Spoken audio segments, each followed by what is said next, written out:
አህሙና ፈኪ ነባ ወደፊት ብያለሁ። ወደፊት ወደ ኋላ የለም። አትንጫጩ። ለምን ተንጫጫችሁ? ትላንት በሰራሁት ቪዲዮ ፈኪ ማለት ነው። ፈኪን ምን አልኳት? ፈኪ ደርባባ የኛ እህት ሰውን ቀና ብለ ማታይ ስታይሉን በጠበቀ ነገር መታ ቪዲዮ የሚሰራ ውብ እህታችን ነባም እንደዛ ነባና ፈኪ አህሙ ታላቅና ታናሽ ናቸው ብትባሉ ምን ታመጣላችሁ? ምን እንደሆኑ ታውቃላችሁ? ጠይቁኝ እስቲ ኑና ጠይቁኝ፣ እኔ ነግራችኋለሁ። ፈኪ ማን እንደሆነች፣ ነቢያት ማን እንደሆነች፣ አህሙ ማን እንደሆነ ማለት ነው። በስነ ስርዓት ነው የሚነግራችሁ። እዚህ ጋር ኮሜንቱ ምን ይላል? አንቺ ደግሞ ኬት የመጣሽ ነሽ አላለችም። እኔ ከአሜሪካን መነሻ ኢትዮጵያ ተወልጄ ያደግኩ ስራ ፍለጋ ደግሞ አሜሪካ መጣው ማለት ነው። ኦኬ ሰምተሻል? እኔን እንደዛ ብላ ደግሞ የሆነ ቤት ሄዳ ደግሞ አህሙ የሚሰደቡበት ቤት ገብታ ደግሞ በዚህ በቀኝ በኩል ያለው ኮሜንት ደግሞ ምን ይላል? የልቤን አረካሽኝ የልቤን አደረሽኝ ብላ ምስጋና ለተሳደበ ሰው የሰጠች ኮመንታና መጣው ማለት ነው። በግራ በኩል ያለው የኔ ኮመንት ነው፣ አንቺ ኬት መጣሽ የሚለው። በዛ በኩል ደግሞ የተሳዳቢዋ ኮመንት ነው። አሁን አንቺ ጾመኛ ነሽ፣ ይሄንን ኮመንት የጻፍሽው ልጅ ማለት ነው። ጾመኛ ነሽ ግን አስተግፍሩላህ አልዓዚም። እኔ ሰው አንቺ ሰደብሽኝ ብዬ ሊሳደብ አይደለም የመጣሁት ማለት ነው።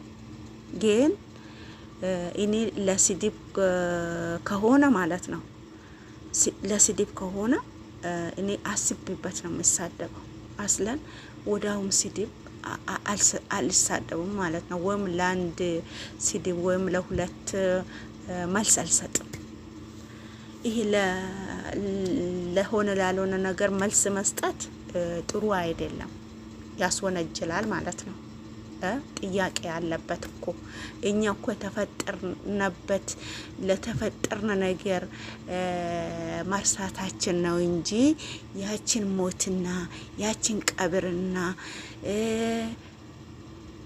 አላህ እንዳለው ካስታወስን አላህን ፈርተን ሞት አለብን፣ ያቺ ጨለማ ቤት ትጠብቀናለች ብለን እኮ ራሳችን ቆንጠጥ እናረጋለን። የተፈጠሩበት ደግሞ አላማ የራሱ ሰዎች ደግሞ ለተሰደቡ መልስ እጥፍ ድርቡን መልስ ይሰጣሉ፣ ሳይሳደቡም ደግሞ ይሳደባሉ ማለት ነው። አሁን እኔ ቤት መተሽ የተሳደብሽ ልጅ ማለት ነው፣ እኔ ሰድቤሽ ነው? ላ አልሰደብኩሽም። እኔ ስራዬ ነው ሲሰራ የሚውለው። በዚህ ሰዓት ካደረሰኝ ነው በእንቅልፌ ቆርጬ ቪዲዮ የሚሰራ ማለት ነው። የሚገርምሽ ነገር ስለዚህ አህሙን ደግሞ ስድቡን የተረዳሁት በራሴ ስለደረሰ ነው። ባለፈው በሆነ ሰው ቪዲዮ ሰርቼ አንቺ ስራ ፈች ስራ የሌለሽ ብላ ሰደበችኝ ማለት ነው። አንድም አይደለም ሁለቱም ሶስቱም ሆኖ ማለት ነው።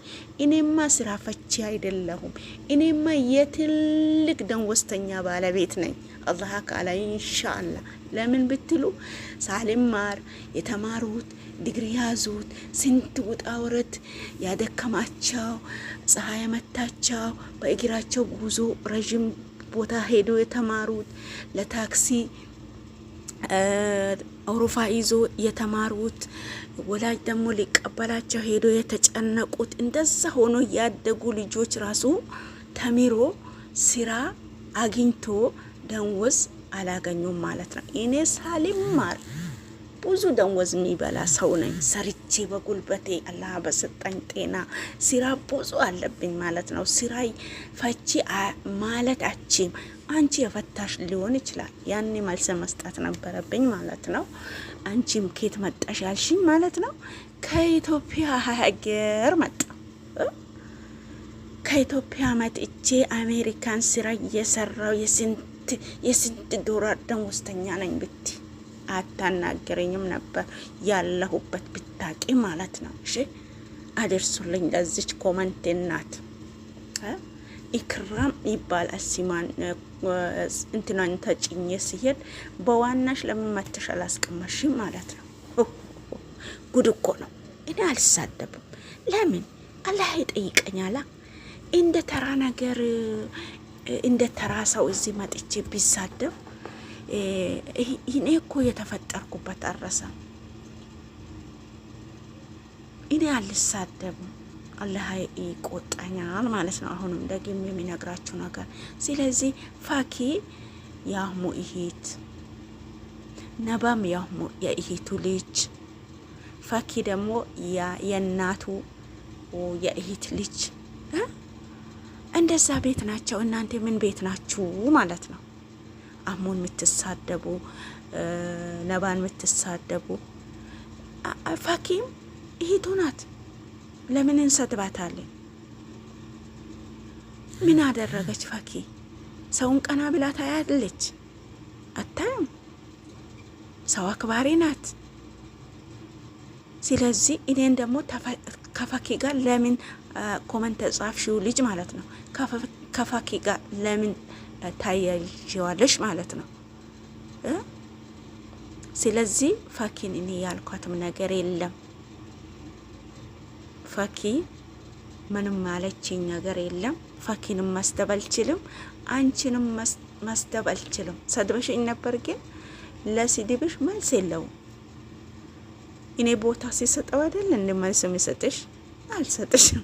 እኔ ስድብ ስለማልፈልግ ነው። ለምን አላህ ይቀጣኛል። አላህ ሱብሃነ ወተዓላ እሱ ዘንዳ ሄጄ ለምን ቅጣት ይወርድብኛል? ሱብሃንአላህ። አላህን ፍሩ፣ ሰው የምትሳደቡት ማለት ነው። አህሙ ቤት የሆነ ቤት ደግሞ ሰው አህሙን ሲሰድብ ሰምተሽ ደግሞ የልቤን አረካሽኝ ብለሽ በዚህ ጋር ኮመንት ጻፍሽላት። እሱን ኮመንት አምጥቼዋለሁ። ይሄው እዚህ ጋር አለ፣ አንብቡ።